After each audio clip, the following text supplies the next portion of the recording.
کیا ہونا ہے راہ پرخار ہے، کیا ہونا ہے پاؤں افگار ہے، کیا ہونا ہے تیرے بیمار کو میرے عیسیٰ بش لگاتار ہے، کیا ہونا ہے دور جانا ہے رہا دن تھوڑا کوچ تیار ہے، کیا ہونا ہے دل ہمیں تم سے لگانا ہی نہ تھا اب سفر بار ہے، کیا ہونا ہے کل وہاں دید کا دن اور یہاں آنکھ بیکار ہے، کیا ہونا ہے ان کو رحم آئے تو آئے ورنہ وہ کڑی مار ہے، کیا ہونا ہے لوگوں سے چھپ کے کیے جس کے گناہ وہ خبردار ہے، کیا ہونا ہے کیوں رضا کڑتے ہو ہنستے اٹھو، کیوں رضا کڑتے ہو ہنستے اٹھو جب وہ غفار ہے،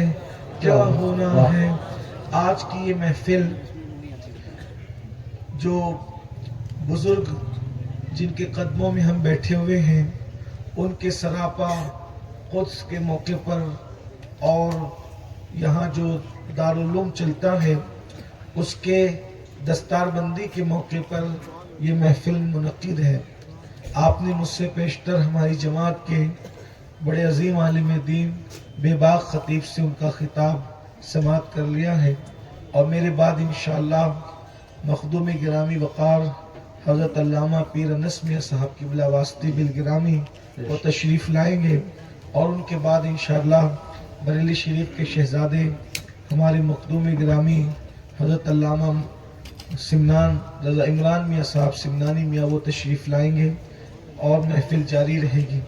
سردی کا موسم ہے ماشاءاللہ، ایم پی کی کڑاکے دار سردی ہے، آپ سب بیٹھے ہوئے اللہ تعالیٰ آپ سب کو جزائے خیر دے، جو بھائی کھڑے اگر وہ بیٹھ جاتے تو ان کو سردی کم لگتی۔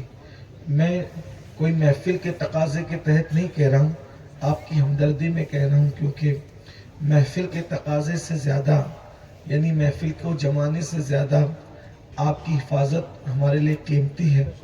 آپ بیٹھ جائیں گے تو آپ کو سردی کم لگے گی، بیٹھنے کے لیے جگہ بھی ویسے موجود ہے۔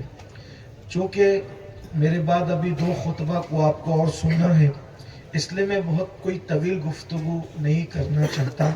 عرس سے متعلق مجھے صرف 1-2 باتیں کرنی ہے۔ عرس کسے کہتے ہیں؟ عرس کا مقصد کیا ہے؟ دیکھیے ہم نے ہر چیز کے مقاصد کو فراموش کیا ہے۔ جیسے ہم نماز پڑھتے ہیں لیکن نماز کا مقصد ہم بھول گئے۔ جیسے نماز کا مقصد کیا تھا؟ اللہ پاک نے ارشاد فرمایا ان الصلاۃ تنہا عن الفحشاء والمنکر، کہ بے شک نماز ہر برائی اور بے حیائی سے روک لیتی ہے۔ نماز پڑھ رہے ہیں لیکن بری باتوں سے اور بے حیائی سے رکتے نہیں۔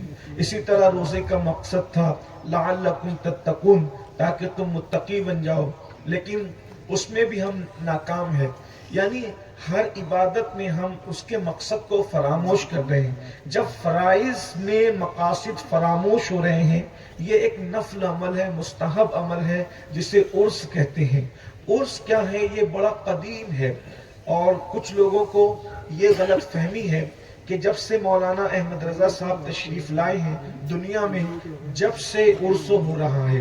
لیکن میں آپ کو یہ عرض کر دینا چاہتا ہوں، ہمارے امام سیدی اعلیٰ حضرت امام احمد رضا خان محدث بریلی کو دنیا میں آئے ہوئے وہ دنیا میں تشریف لائے تھے 1272 ہجری میں، اور اس وقت چل رہا ہے 1446 ہجری۔ آپ مجھے بتائیں کہ اگر ان کے آنے سے عرس منایا جا رہا ہے تو ہم نے اس سال سرکار غریب نواز کا 813واں عرس منایا۔ غریب نواز کے عرس کو اتنے سال ہو رہے ہیں، آپ مجھے بتائیے۔ اور پھر کچھ اولیاء تو ایسے ہیں جن کا 850واں عرس بھی منایا جا چکا ہے۔ حضرت سیدی سرکار سید مسعود سالار غازی رحمت اللہ تعالی علیہ، ان کے عرس کو تو اور زیادہ وقت ہو رہا ہے۔ تو کہنے کا مطلب یہ ہے کہ عرس کی بنیاد ہندوستان میں کسی عالم نے کسی مجدد نے نہیں رکھی، بلکہ عرس جو ہے اہل ایمان ہمیشہ سے مناتے رہے ہیں۔ لیکن عرس کیا ہے؟ عرس کسے کہتے ہیں؟ عرس اس کو کہتے ہیں کہ جس دن ولی دنیا سے تشریف لے جاتا ہے اس دن سب لوگ اس کے قبر پر اس کے مزار پر جمع ہوتے ہیں. کیوں جمع ہوتے ہیں؟ اس لیے کہ وہ دن اس کے لیے، وہ لمحہ اس کے لیے بڑا قیمتی ہوتا ہے، بڑا اہم ہوتا ہے. کیا اہم ہوتا ہے؟ کیونکہ جب اللہ کا نیک بندہ اپنی قبر میں جاتا ہے تو قبر میں رسول اللہ کی اس کو زیارت نصیب ہوتی ہے، اس کو حضور کی ملاقات نصیب ہوتی ہے. اسی لیے عاشقوں نے یہ کہا کہ عاشق رسول جو واقعی رسول اللہ کا وفادار ہے، اس کو مدینے جانے میں جتنی خوشی ہوتی ہے اس سے زیادہ خوشی اس کو مر جانے میں ہوتی ہے. اس لیے کہ مدینے جاؤ تو گنبد نظر آتا ہے اور مر جاؤ تو گنبد والا نظر آتا ہے. اللہ والوں کی شان ہے، اس کی ملاقات اللہ کے رسول سے ہوتی ہے، اس کی ملاقات اللہ تبارک و تعالیٰ کے جلووں سے وہ ملتا ہے، خدا کے قرب میں وہ پہنچتا ہے. تو وہ دن ولی کے لیے بڑا قیمتی ہوتا ہے. اس دن اللہ والوں کے آستانے پر جانا دعا برکات کا ذریعہ ہے، ثمرات اس کے بہت زیادہ ہیں، دعاؤں کی قبولیت کی بشارت دی گئی ہے. یہ عرس ہے. لیکن وہاں جا کر عرس میں کرنا کیا ہے؟ قرآن مقدس کی تلاوت کرنا، درود شریف کی کثرت کرنا، اللہ کی عبادت کرنا، ان کی بارگاہ میں پھول پیش کرنا، خوشبو پیش کرنا، یہ عرس سے متعلق ہے. لیکن اتنا ہی عرس تھا، اس سے زیادہ عرس کچھ بھی نہیں ہے.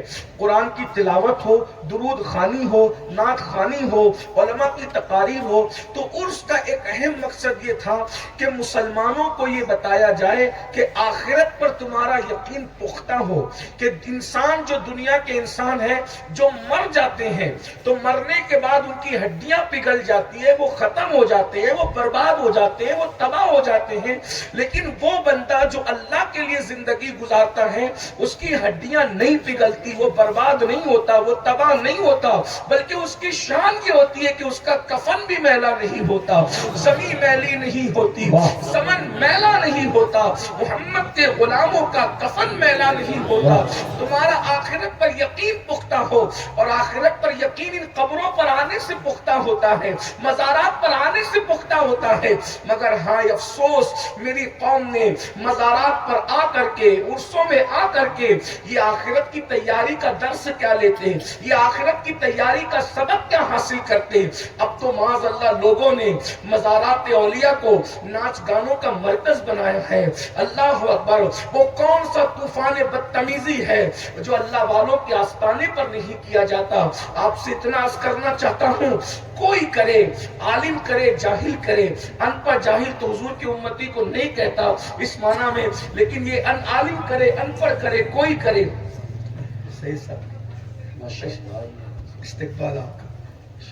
ہمارے حضرت علامہ مفتی سید صابر علی صاحب ہمارے بھائی ماشاءاللہ وہ تشریف لائے ہیں، بڑے مخلص عالم دین ہیں اور اندور کی سرزمین اور قرب و جوار میں بڑا عظیم کارنامہ انجام دے رہے ہیں. دعا کریں اللہ ان سب علماء کی انجمن کو سلامت رکھے اور اللہ تبارک و تعالی ہم سے اور ہم سب سے اسی طرح دین کا، سنیت کا، مذہب و مسلک کا کام لیتا رہے. ہم سب فکر رضا کی روشنی میں اپنے نبی کی محبت اور ان کے عشق کے پیغام کو عام کرتے رہیں.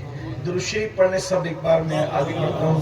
اللہم محمد صلی اللہ علیہ وسلم، نحن عباد محمد صلی اللہ علیہ وسلم وعلی ذوی و آلہ ابد الدہور وکرما، صلاۃ و سلام علیک یا جد الحسن والحسین. تو ہم لوگوں نے پھر اس کو معاذ اللہ خرافات اور ناچ گانوں اور گندگی کا جو ہے ایک آماجگاہ بنا دیا. دیکھیں، گناہ کوئی کرے، برائی کوئی کرے، میں کھل کے بات کرتا ہوں، اگر آپ برا نہیں مانے تو اگر برائی نبی کا بیٹا بھی کرے تو اللہ تعالیٰ اس کو بھی اس کی سزا دیتا ہے. یہ بات یاد رکھیے گا، کیونکہ ہم قرآن اور حدیث کے ماننے والے ہیں، اس لیے ہم لوگ بات کھل کے کرتے ہیں. اگر اب آپ غور کیجئے، آپ کتنے ہی بڑے سیٹ ہیں، گاؤں کے چودھری ہیں، آپ نسب میں کتنے ہی اعلیٰ ہیں، علم میں کتنے ہی اعلیٰ ہیں، اگر